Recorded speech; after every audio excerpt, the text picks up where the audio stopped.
this is a real change of pace because I don't do modeling, I don't do atomic physics, I don't do solo and charge exchange. I don't do anything. And we will talk about this. But I do try to come up with interesting space missions. And the history here is a mission which I called SoftX. And the idea was to make it child's play. And to do it quickly, cheaply, and with some hope of actually doing some good science either way, so to speak. And just to give you a little bit of background, the history of this idea started at a workshop that I was invited to at the Keck Institute for Space Studies in 2010, where the theme was doing astronomy with small satellites. And I was asked to come and talk about what might be possible in the realm of what at that point was just the beginning of the idea of these very small CubeSat satellites. And I was actually pretty daunted by this because my background is X-ray astronomy, where we love and name our photons. So it was always aperture. And now they're saying, you know, what can we do with no aperture? And even if you look at the other wave bands, whether they're optical, UV, infrared, we're always struggling to get more photons. And so the idea of trying to come up with something you could do on small satellites was pretty daunting.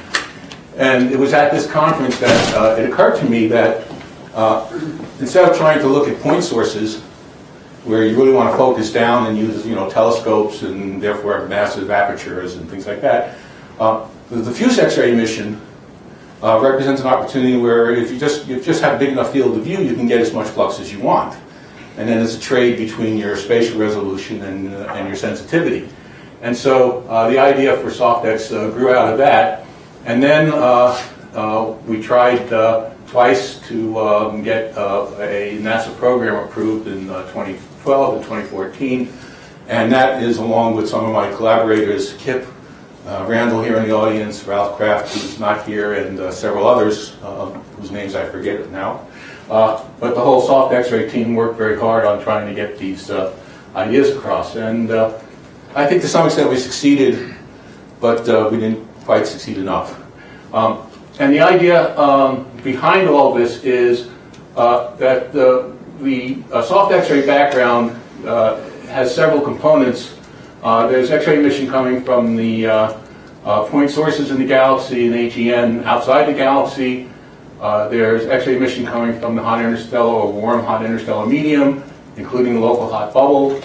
And then there's X-rays coming from solar wind charge exchange, which was something we didn't realize 20 or 30 years ago, but we certainly are very aware of today.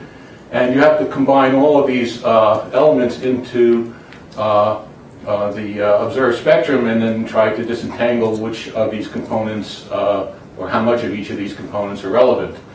And so the idea behind SoftX was to try to develop a capability that had sufficient energy resolution and sufficient sensitivity so that we could actually try to model the relative contributions of these different components and do it both over large segments of the sky and also over different time intervals. So certainly the solar wind charge exchange component is time variable, hopefully, because that's the signature that we really need, whereas the rest of these components are not. And they may also have spatial dependencies which are relevant to where we are in heliocentric coordinates, where we are in ecliptic coordinates, and so forth. So that's sort of the background here. And just again, for some historical perspective, the ROSAT view of the soft X-ray sky is sort of summarized in these two extreme plots at higher energies and at lower energies, and certainly the spatial distribution is very different. The time dependencies are different, and this is just to remind you of what these are. This is called the quarter kilovolt, but it really is a map from 0.12 to 0.28.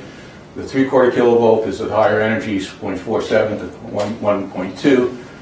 There's another map which I'll show later, which is the map we've been sort of scanning against, which is sort of a moderate energy between those two.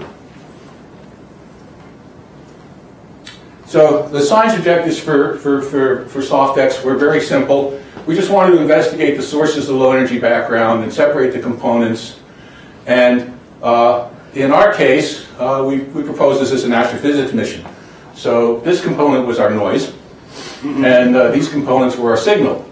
For the context in this meeting, one might say this is the signal, and all of this is a noise. You just want to get rid of it if you want to understand slow and charge exchange.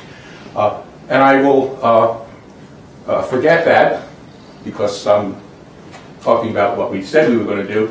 But nothing changes in terms of what we would actually do in terms of observing. It's just what you pick up for in the analysis.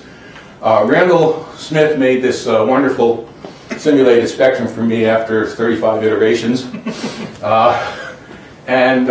The key here is, first of all, this is a spectrum we would get in only 5 kiloseconds of observing time. This is a spectrum that I will explain, but it comes from about a 15 by 15 square degree region of the sky that is observed over and over again during the course of a day and a half and builds up to about 5 kiloseconds worth of time.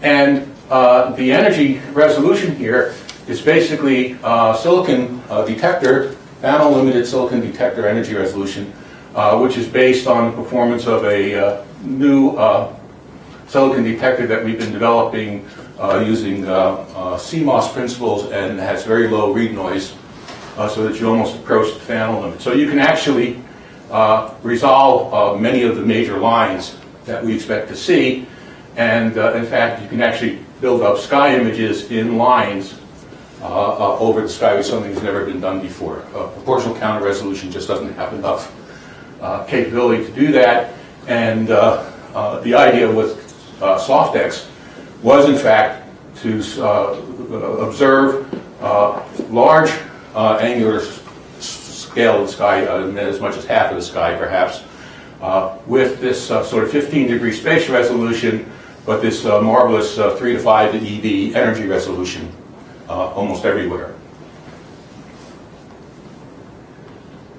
So again, this is just an enlargement of the thing I showed before, and the only thing I really want to point out is our observing strategy to get this kind of spectrum was to scan stripes of the sky, and this is a typical 15 by 15 degree field of view. You say, why 15? Why not 10? Why not 20? And the answer is it's somewhat arbitrary. It depends on the trade between spatial resolution and total flux and sensitivity. And this seemed like a reasonable compromise. And it's very easy to achieve this kind of large field of view at soft X-ray energy resolution because you don't need an optic. All you need is a mechanical collimator, which I'll explain in a moment.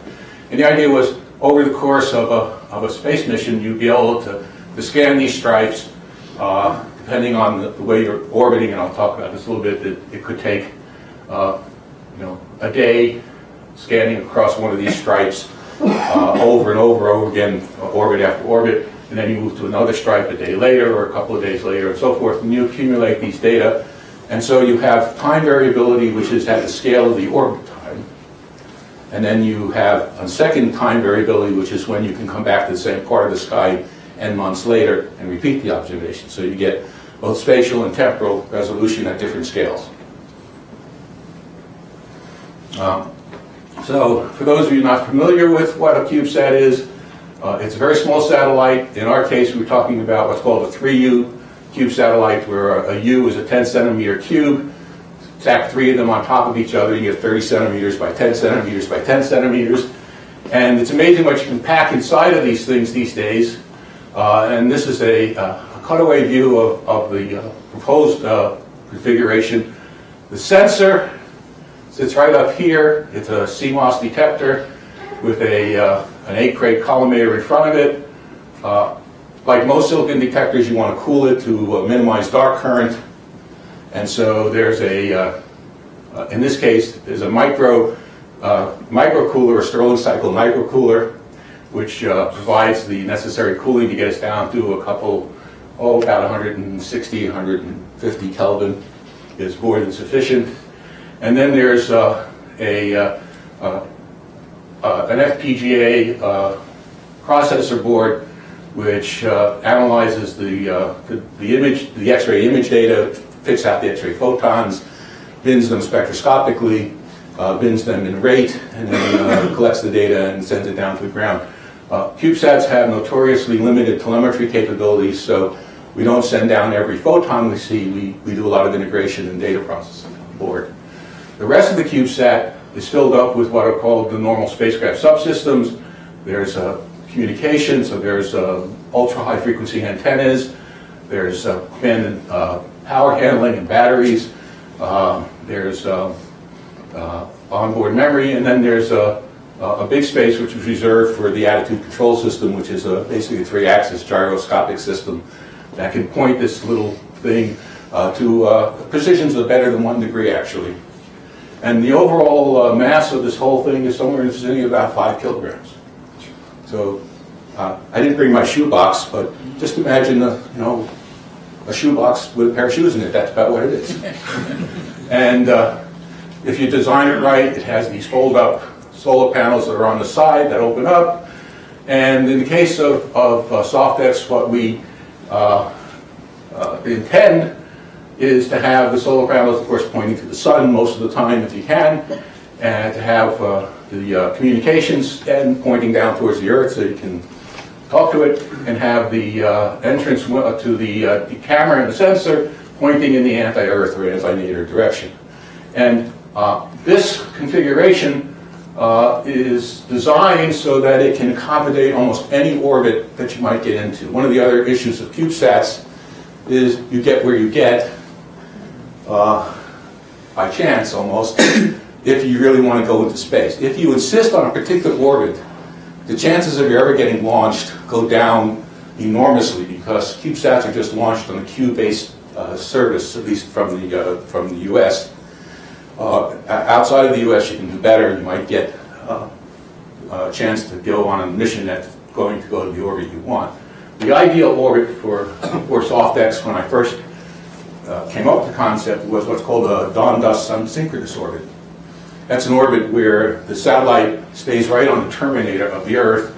As the Earth goes around the sun, the orbit shifts just by the right amount to stay on the terminator. And what that leaves you with is the ability to always point your solar panels to the sun and to be rotating around on great circles of the sky, observing the sky almost all the time. It's a very efficient orbit.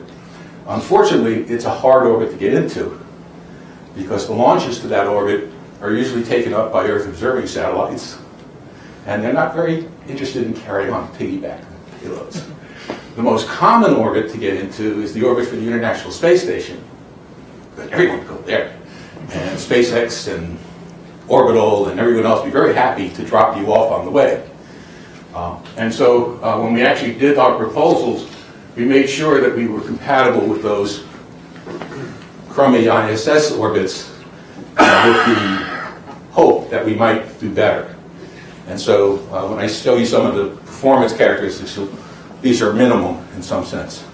Steve? Yes? What is the cost? Is it in kilodollars or? So what? The cost would be in kilodollars or $1 million? I'm going to come to that, but I'll answer your question. A lot depends on who builds it, in the sense that the components themselves are relatively cheap. But if you have professional engineers build, it's mega dollars. If you have students build, it's kilodollars, or hundreds of kilodollars. It's about an order of magnitude range, and it depends on who's doing it and what risk you're willing to accept. Okay? You can make multiple of these. I'll come to that too. Thank you. So this is just a blow-up of what the scientific payload consists of. As I said, the sensor itself is a CMOS detector. CMOS detector is just a CCD with no charge transfers. You read out every pixel independently. It's a nice device. Image arrays using what we call monolithic CMOS detectors are now manufactured for us with very good performance. We can thin and backside illuminate them, so we can do very well at low energies, and I'll show you that in a minute. And you just put an egg crate in front of it, and that will limit your field of view. This was a very successful one. The early scanning X-ray astronomy satellites like Uhuru and Ariel, and it does fine.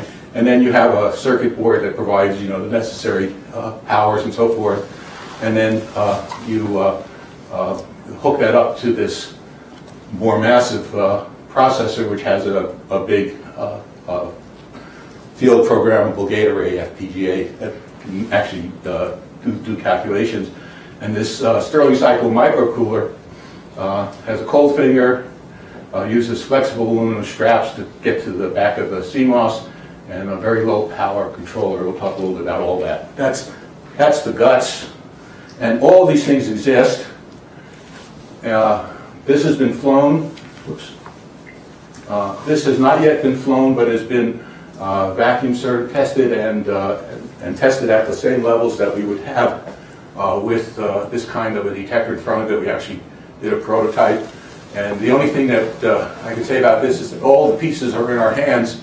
They've just never been put together. And that was one of our probably biggest problems in getting these proposals approved. This just shows the concept of the 8 crate. I think you all know about these kinds of things. You just put a bunch of aluminum slots together. Because we're only worried about soft X-rays, we can use very thin wall aluminum to make the grate, and then just the thicker walls for structural support. And as an interesting bonus, you get a calibration line at aluminum, just from the fluorescence of aluminum on the collimator going into the detector. Anything above about 2 keV, we can reject just from the pulse height amplitude. So we don't need to screen out the out-of-band X-rays. We get rid of them just from pulse height discrimination. But about calibration, amount of aluminum also important for intensity. If you know how much you have contamination. We're photon counting. Yeah. Okay. So we don't need too many.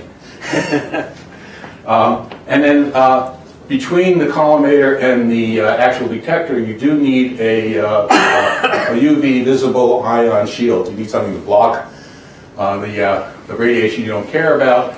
And freestanding filters based on a 10th micron polyimide with either 400 or 800 angstroms of aluminum will do the job. And here's the transmission characteristics of that kind of filter. And those are filters that we've flown successfully both on XMM, on Chandra, on some solar experiments. This is nothing that pushes state of the art. The only issue that one has with this is to avoid pinholes. And even pinholes can be dealt with by just programming the analysis to avoid certain regions on the detector if there are pinholes, because they're fixed on the detector. And, the image of the pinhole is fixed. Here's just some pictures of these actual monolithic CMOS detectors, and in particular, this is the performance of a thin backside detector showing detection of magnesium, oxygen, and carbon lines.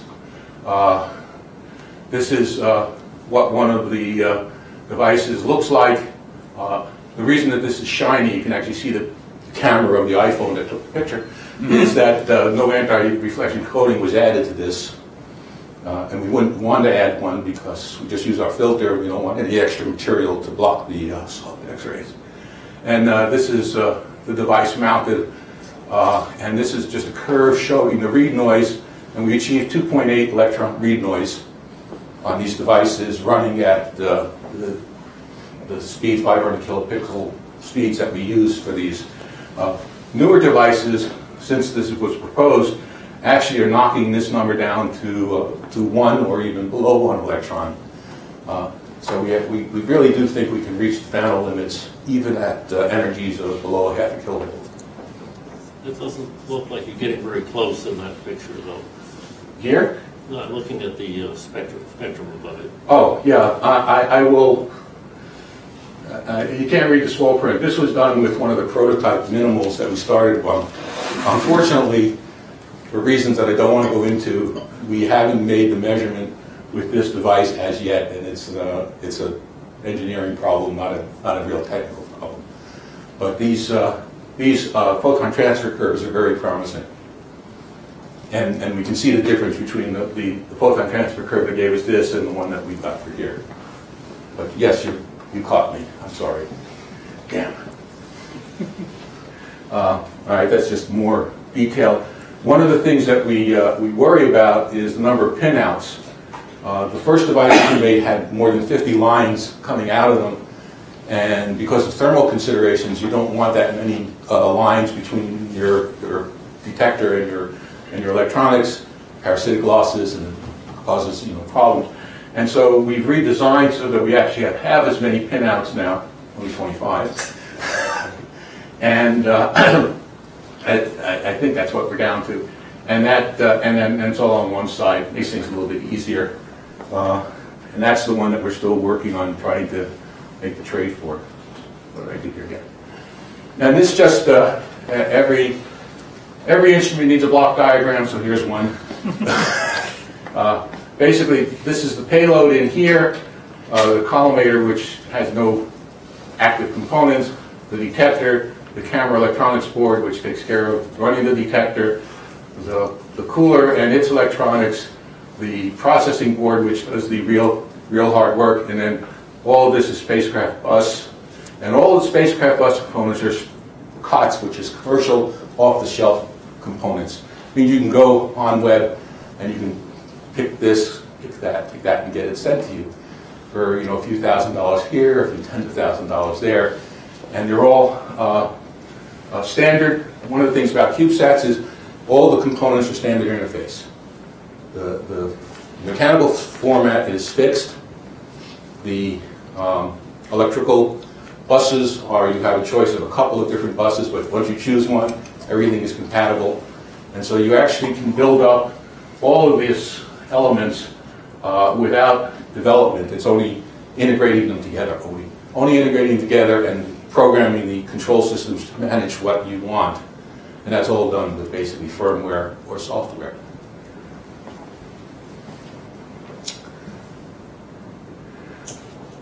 When we want to operate this detector, what we come up with is a sequence of operations is very simple.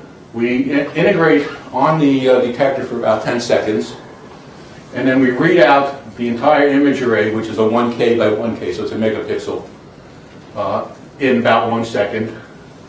And we read out from 2 ports, which is why it's about 500 kilopixels per second. And then we repeat. And what happens is that we read out the CMOS, line by line. Everything is digitized. There's an actual correlated double sample process which is on chip. So that's how we reduce the noise a lot. And then just that signal is digitized. The image gets accumulated in a frame buffer. And when the image integration is complete, the frame buffer is transferred to this processing board, this Marina, I forget what it stands for, but it's something.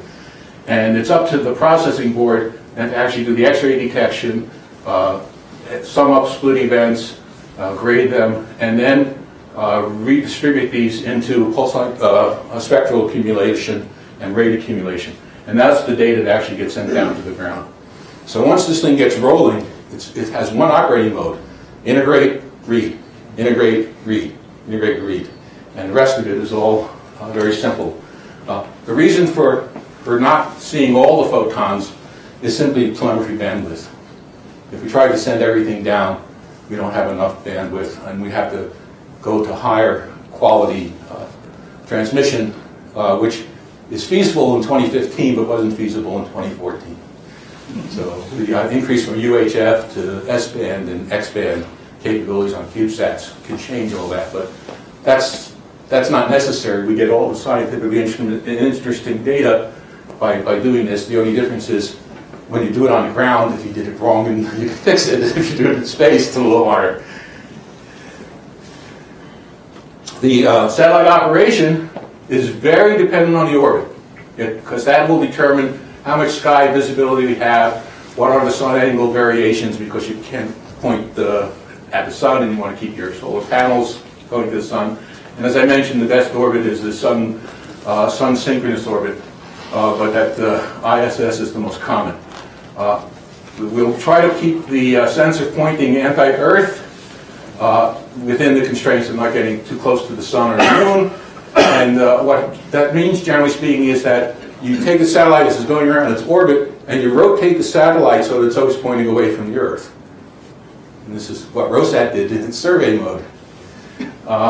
And the rate of rotation just depends on the orbit time. So if you have a 96-minute orbit, I chose that for a reason, then it takes 4 minutes to scan 15 degrees. You go and get 3.75 degrees per minute, and you'll go 360 degrees per orbit.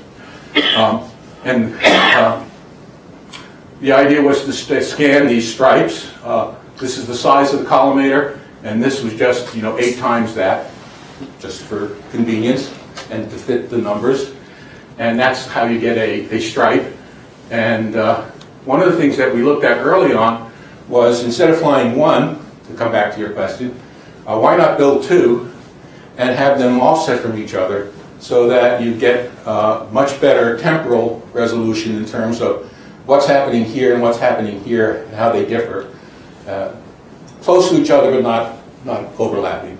And the point here is that once you build one of these, building the second one is really cheap because it's all standard. And so the replication cost represents maybe a 25% increase in cost at most, rather than factor of 80% or something. And if you build 3 or 4, by the 4th one you're down to something like 10% of the cost. And these studies have actually been done with multiple CubeSats. An alternative would be to put 2 sensors on the same CubeSat, but it would require a bigger one. And again, in 2010, 3Us were considered extreme. In 2015, people were talking about what are called 6U and 12U CubeSats, which easily accommodate 2 offset detectors and build in one bus only.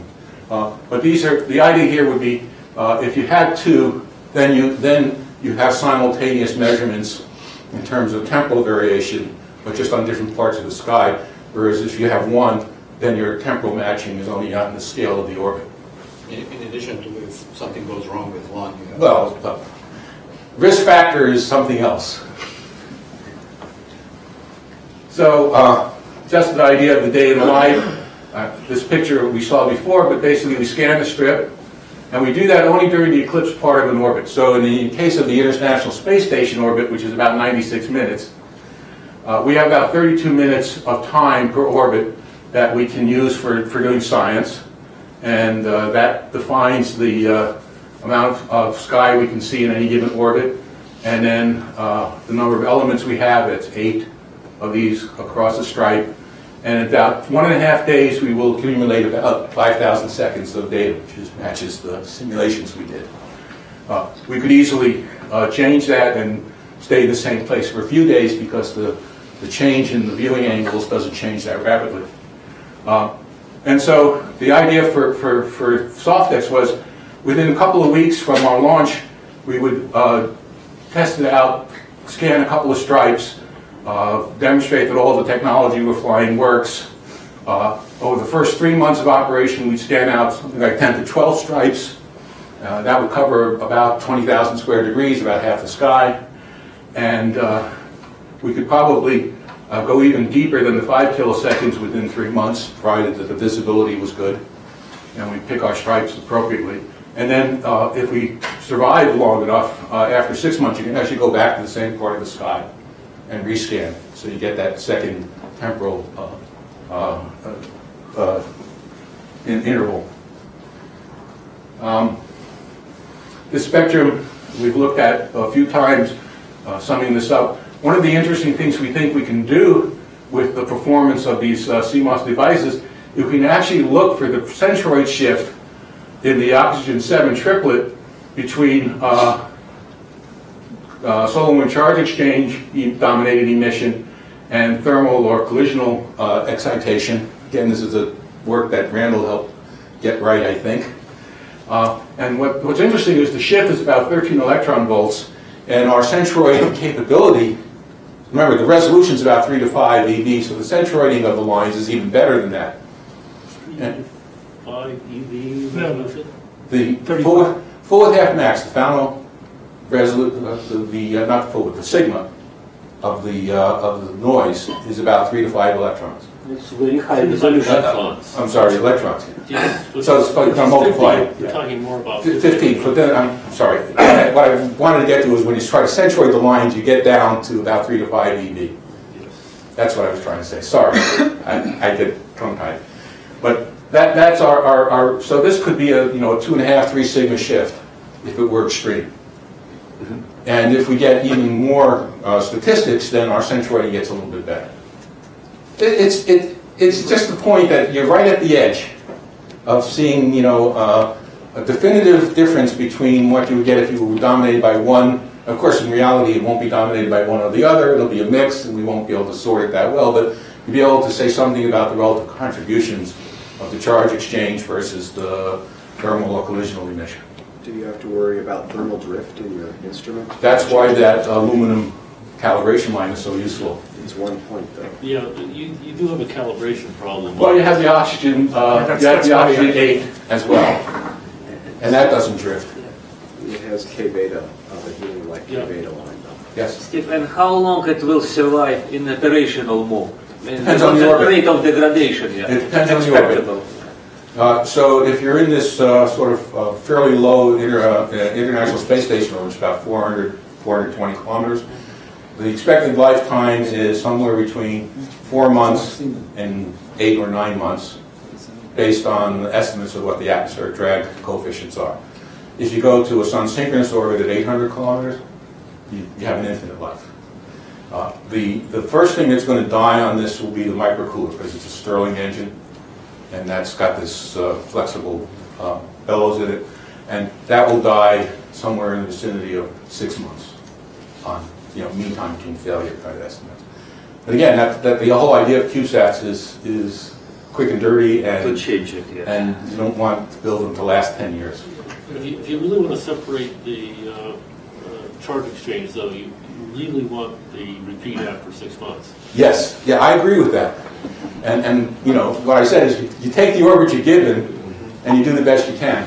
Just a side question. I think James Webb is going to also use this Stirling cooler.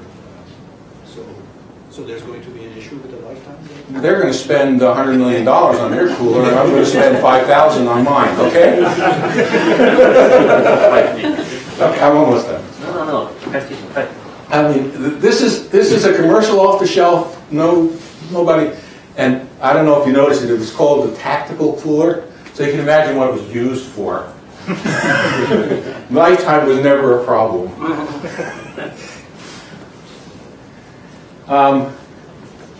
This is an eye chart, but what I just wanted to show you is that this is feasible. This is a mission that is feasible to be accomplished in a relatively short time. The 2.5 years is from the beginning of what we call Phase A all the way to the termination of operation, assuming 6 months of operation.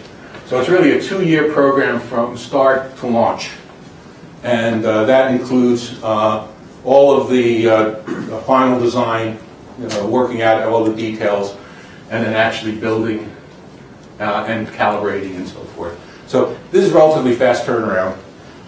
These schedules can perhaps be accelerated a little bit, but I'd say realistically, less than 1.5 years is crazy. More than 2.5 years is outrageous. And here's finally just my conclusions for you. Both the astrophysics and heliophysics science include these charge exchange, and whether it's your noise or your background, depends on your perspective. We need more observational data, and particularly it would be very nice to be able to actually image the sky in these lines and see how they vary over time and over space. We are reaching the point where we have spanel limited silicon energy resolution that's sufficient to make those observations. We can fit inside the CubeSat format and do this. We really don't need new technology. What we have is acceptable risk. The technologies have not been flown, but they have been developed. And that's always been a concern in terms of trying to do expensive missions, but at the CubeSat price point, it's probably acceptable.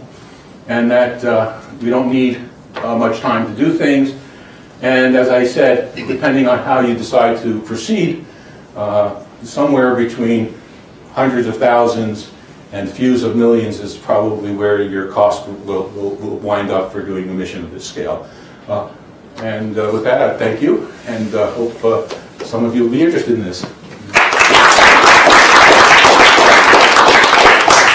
Let's ask questions, please. Yeah.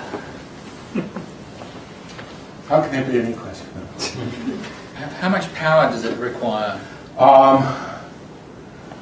We're talking about 15 watts, I think, peak power.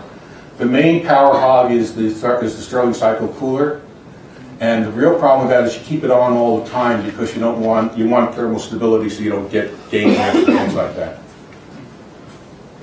Okay, please, yeah.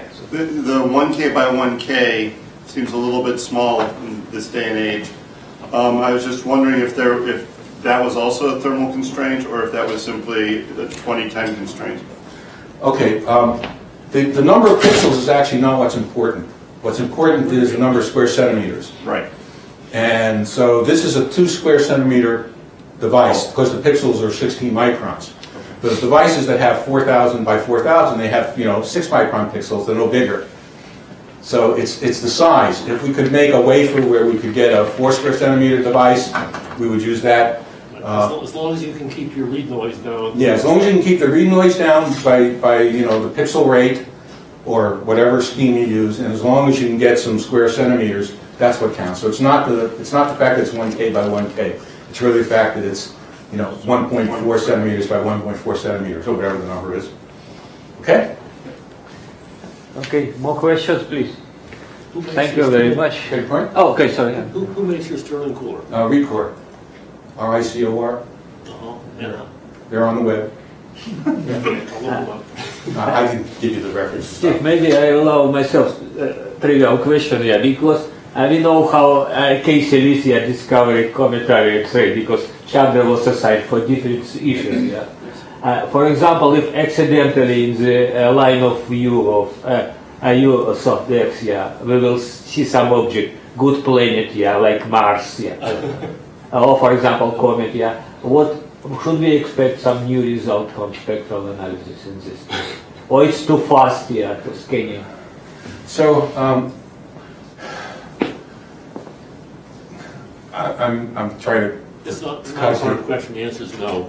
I like to know his opinion. We would have a hard time simply because we're not going to be able to accumulate a lot of data from an individual object. Yeah, I understand, because scanning. The scanning, so we don't get really very good statistics out of that. We'll see very much, but nature is full of surprises, so you just don't know. I think the answer is not. I wouldn't expect anything. Yeah, well, yeah.